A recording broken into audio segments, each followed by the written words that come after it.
Hello and welcome to another edition of Jamaica Magazine. I'm Adrian Atkinson. Between the pages, a safer and more secure public transport system for the nation as we look back at 2020.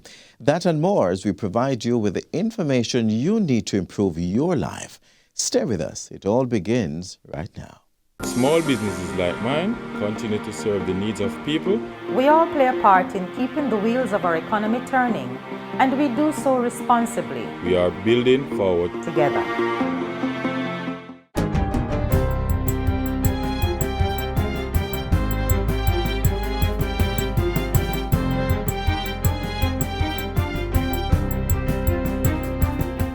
Good day, I'm Theodore Henry, and this is your JIS News for Tuesday, January 19.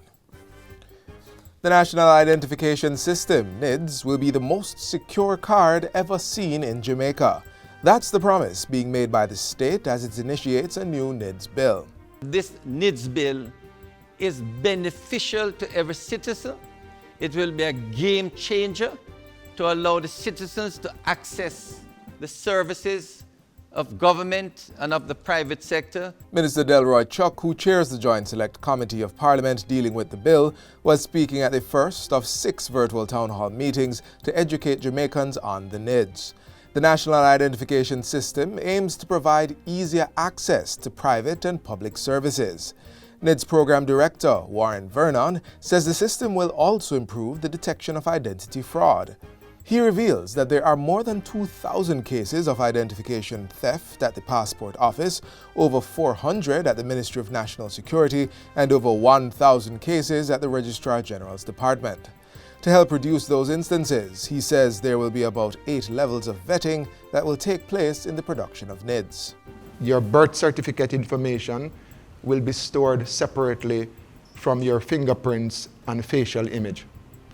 Your fingerprints will be kept offline encrypted, meaning that it will be very difficult, almost impossible for anyone to be able to access that data. Once identity information is verified, the owner of the identity must be notified. That is built in the system, and the logs are protected by blockchain, meaning that irrespective of your rank within an organization, you can't delete those logs. Similar to your bank account, whenever you take money from your account, you can log in and you will see all of those. The same thing will happen. Persons are being urged to read the NIDS bill and send their comments to the Joint Select Committee of Parliament, which will begin deliberations on the legislation in February. Meanwhile, persons may be fined up to $3 million for unlawfully accessing or misusing information provided for the National Identification System, NIDS. Justice Minister Delroy Chuck made the disclosure Thursday during the second of 6 virtual town hall meetings on the National Identification and Registration Act 2020. In addition to the prison time and/or a fine, Minister Chuck is expressing confidence that safeguards are in place to secure Jamaicans' identity. The likelihood of someone stealing the card and using the card is literally zero. Yes. Because if they try to use the card, anyone can see this is not your card. And in fact, the Section 16 imposes a duty on persons who get into possession of a card that doesn't belong to him or her to return it to the authority. The legislation makes provision for a voluntary and secure national identification system for Jamaica. The layered rollout and management of the NIDS will be handled by a new agency, the National Identification and Registration Authority, which will replace the Registrar General's Department and provide more enhanced services. The Ministry of National Security says between December 1 last year and January 12, the police have seized 103 illegal guns and 1,208 rounds of ammunition.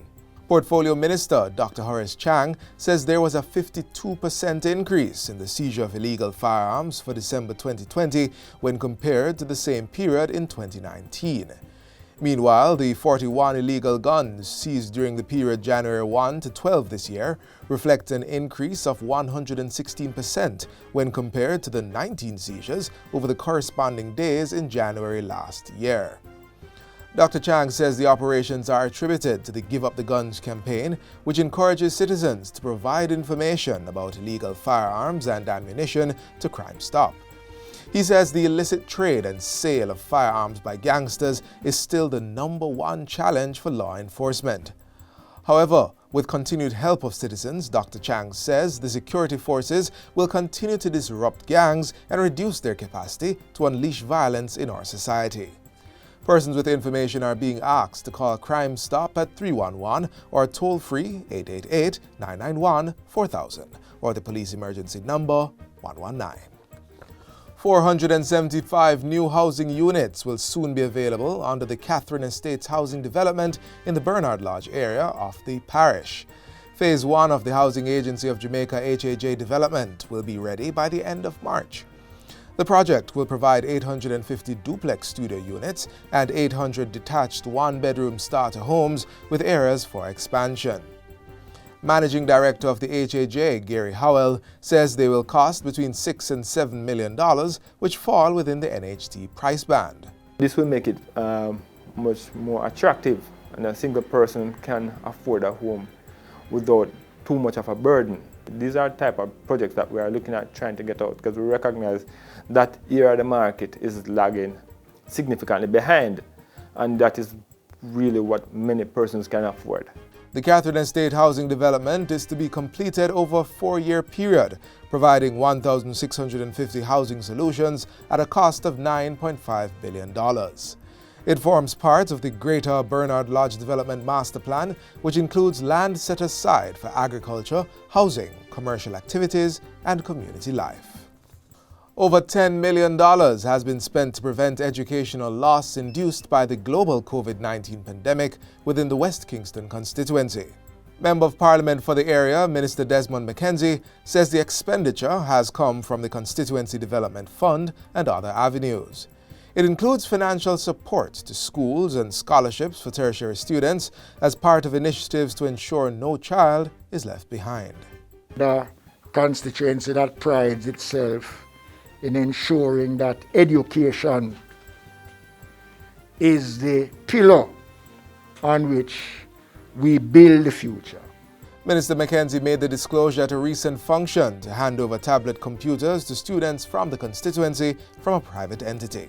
And finally, 1,200 meals are being provided daily to members of the homeless community in Kingston. These meals are prepared at the Soup Kitchen, which was opened on Church Street recently. Deputy Mayor of Kingston, Winston Ennis, says the feeding program complements several initiatives implemented in the city to assist the homeless. A night shelter is located at the same location as the Soup Kitchen, as well as other periodic meal programs on the streets of the corporate area. Our city has become much more compassionate and kind towards the vulnerable among us. In conjunction with those plans, construction is to resume this year on an adult transitional center, which will be a temporary home for the vulnerable. And that's it for JIS News Today. I'm Theodore Henry. Thanks for watching.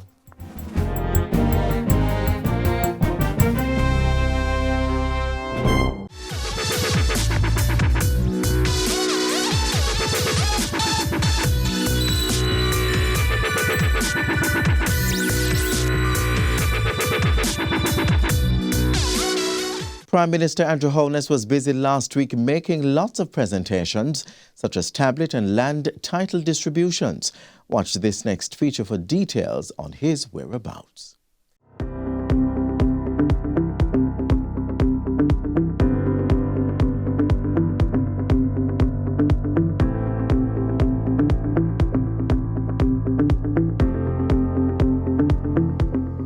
Amber Heart Coding Academy launched, land titles issued, and Prime Minister condemns killing of 4-year-old. You're watching Jamaica House Weekly. I'm Simone Wolfe. Money well spent. That's how Prime Minister Andrew Holness is describing the $313.7 million used to merge the operations of the Heart NSTA Trust, Jamaican Foundation for Lifelong Learning, National Youth Service, and the Apprenticeship Board. In a question and answer segment of the House of Representatives Tuesday, Mr. Holness said the merger had already reduced government spending and increased efficiency. The new Heart NSTA Trust has also integrated additional assessment centers to deliver the projects and programs slated for this year.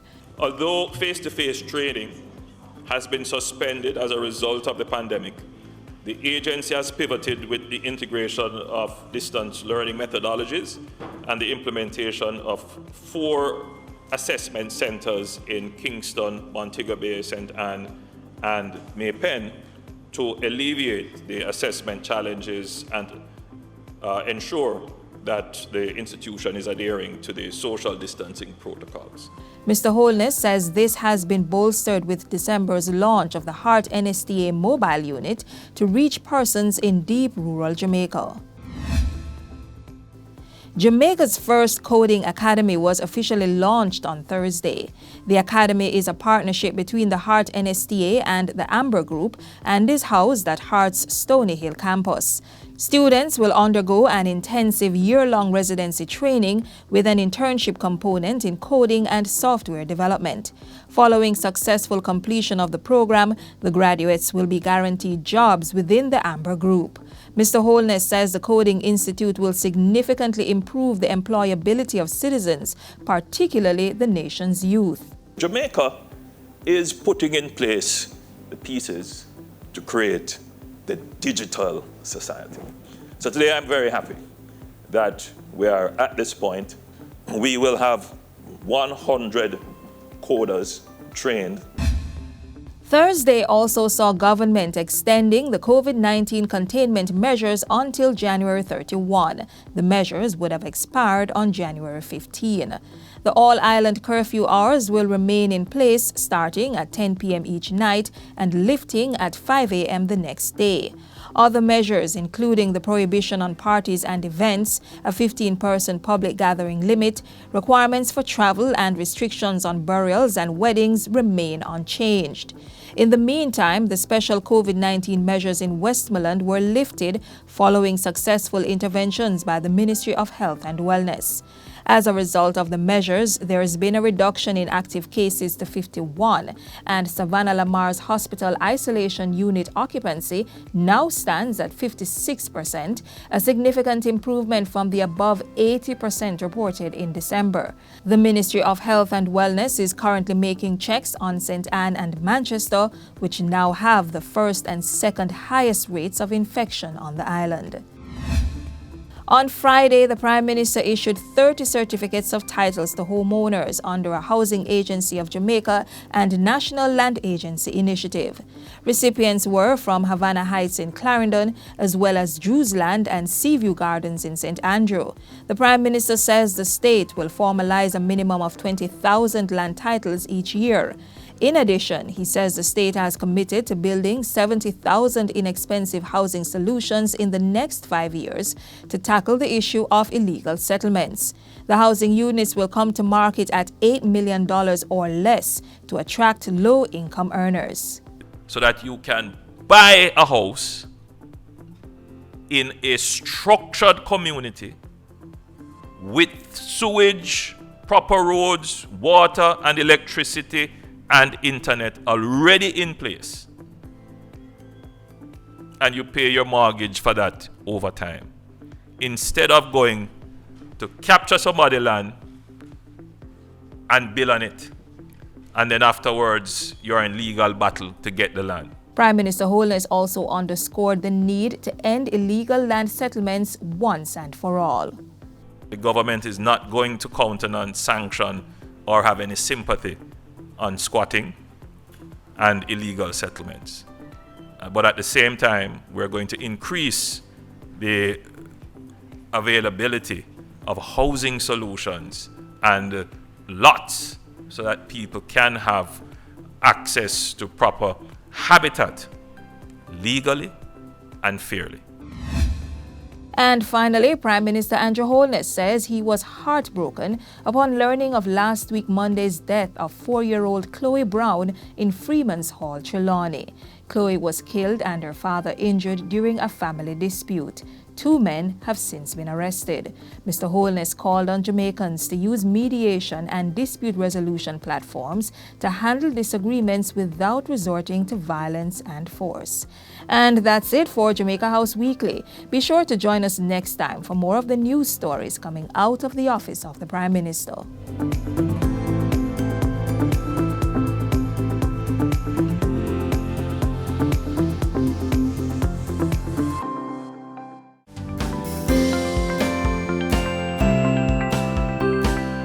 The Ministry of Industry, Investment and Commerce implemented several measures to protect consumers and investors island-wide, moving businesses online and developing standards to protect us from price gouging. Join us on Wednesday, January 20, 2021, as we take a look back at an eventful year in industry, investment and commerce. As we continue to look back on 2020, we highlight the work of the Ministry of Transport and Mining. Take a look. The Ministry of Transport and Mining remains committed to being the driving force behind a sustainable and reliable transport system. We journeyed through a pandemic, inevitably but cautiously.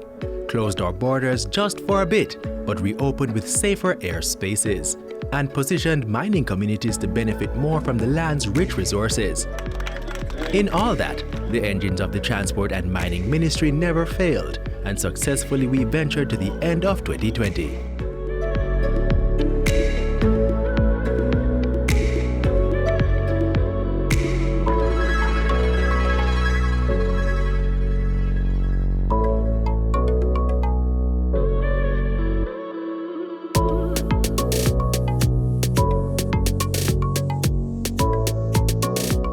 Traffic signals along the upgraded 3 miles and Hagley Park corridors in St. Andrew were commissioned into service last year. And so, as the days and the weeks are ticked off, rest assured that persons will start to not only see, but feel the benefits of the improved works that we have done along Hagley Park Road.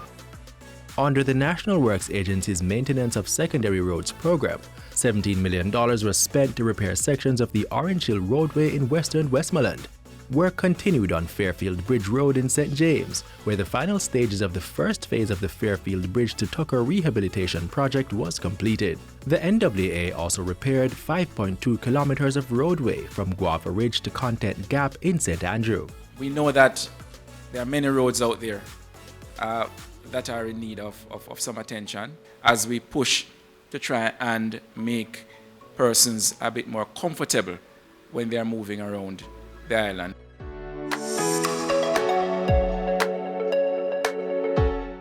Transportation largely consists of the movement of people, cargo, and services on land, sea, or in the air. It is the responsibility of this ministry to regulate and manage these vital activities. This ministry is about moving people, not vehicles. In 2020, the process to obtain a learner driver's license was significantly altered, requiring that individuals first visit an Island Traffic Authority examination depot to do the multiple-choice road code test as part of the application process. And the rules were changed so that individuals wishing to apply for a provisional driver's license must obtain a pass mark of 75% on the road code test. The test is expected to confirm that the applicant has knowledge of the road code, which entails the general rules of the road, road signs, and road safety. The Transport Authority partnered with the Island Traffic Authority to expand the reach of its services for testing and licensing of PPVs and commercial carriers in Westmoreland, and then St. Mary after renovating offices in both parishes. And a policy decision was made to allow bike owners to apply for a road license to operate a public passenger vehicle. We cannot continue to do business in the Transport Authority the same old way. We have to modernize the Transport Authority and the way we do business.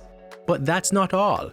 30 youth from Kingston were selected as the first persons to benefit under the Transport Authority and the Hard Trust NTA driver training program. Over time, we will have a pool of certified professional transport agents who will be able to safely carry your children and yourself about your business as you take whether the bus or the taxi. We have to be more professional as we look at this industry. And the Jamaica Urban Transit Company, JUTC, made some significant shifts upon the announcement of Jamaica's first COVID-19 case in March of last year. The ministry made the mandate for first responders to ride free on JUTC buses, as well as the Montego Bay Metro buses from March to September.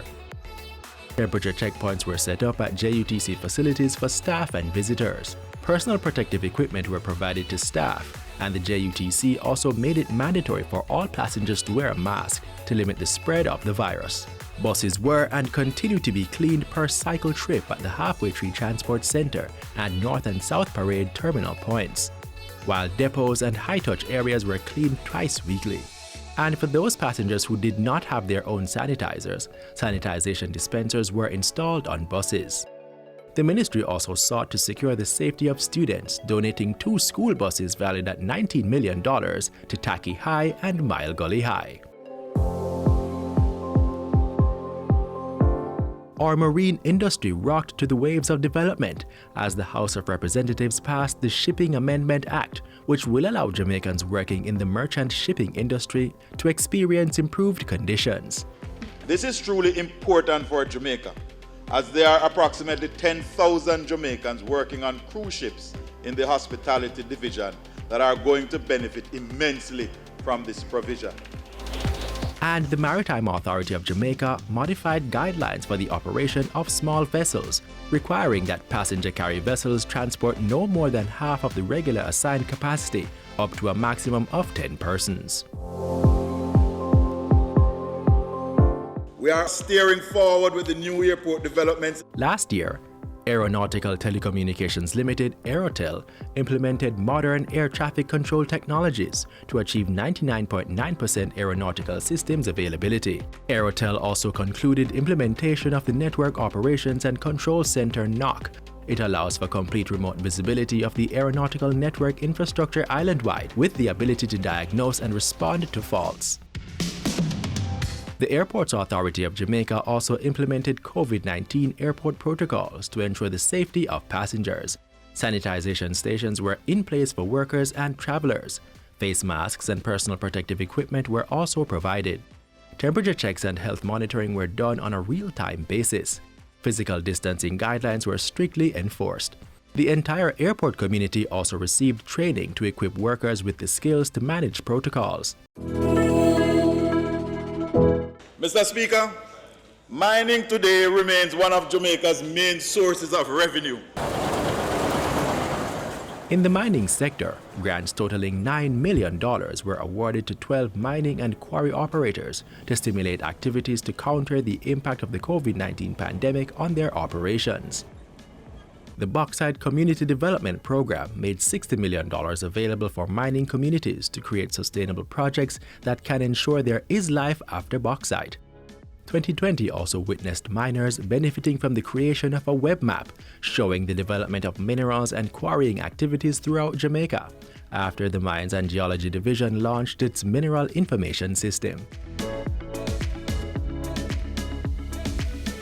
And this is where the 2020 year in review for the Ministry of Transport and Mining closes off.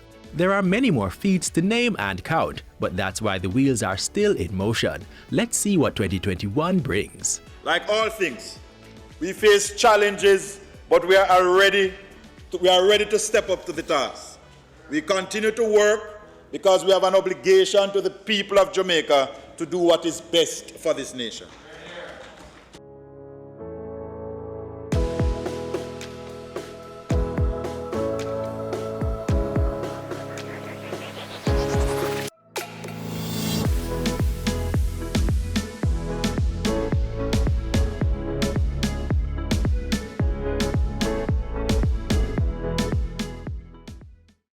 An important message from the Ministry of Health and Wellness. What to do if you think you have been exposed or are experiencing signs and symptoms of COVID-19? Immediately call 888-1-LOVE.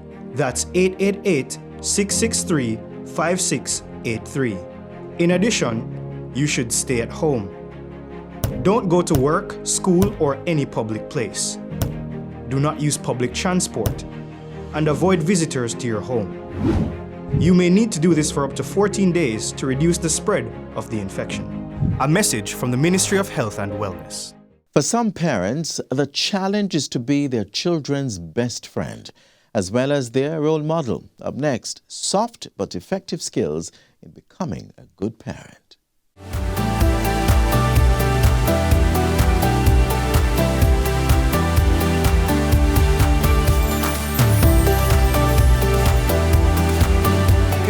Can be very frustrating, and a lot of times people don't feel like they really have an answer to everything, and the truth is that that is the reality.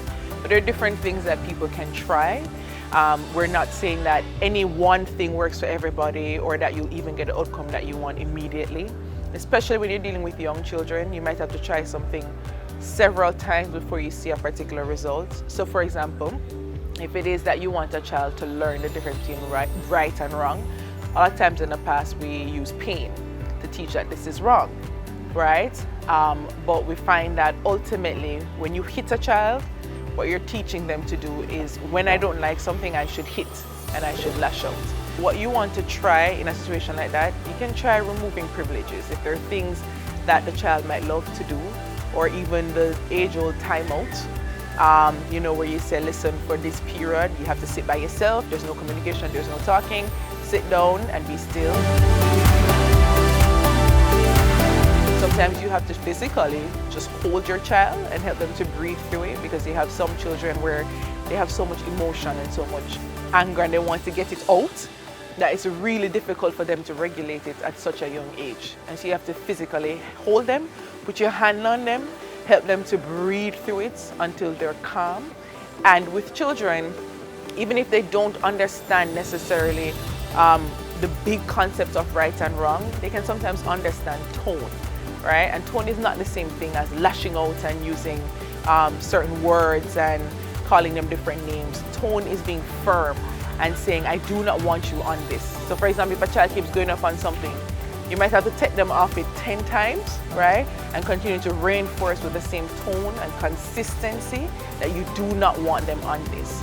And also for younger children, sometimes you have to be the one to remove whatever it is that you don't want them to interact with from the environment, right? Because they're so young and so impulsive, you can't necessarily leave it to them to understand I shouldn't touch this thing, right? So that's how we deal with the younger children.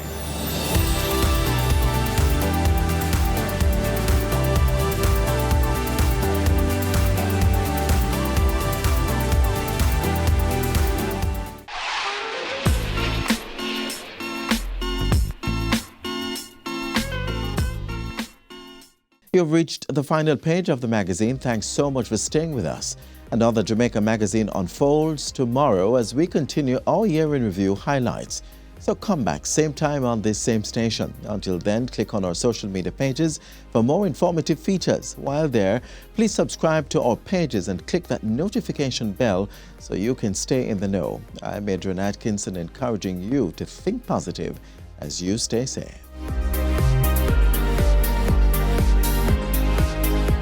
This has been a production of the Jamaica Information Service, the voice of Jamaica.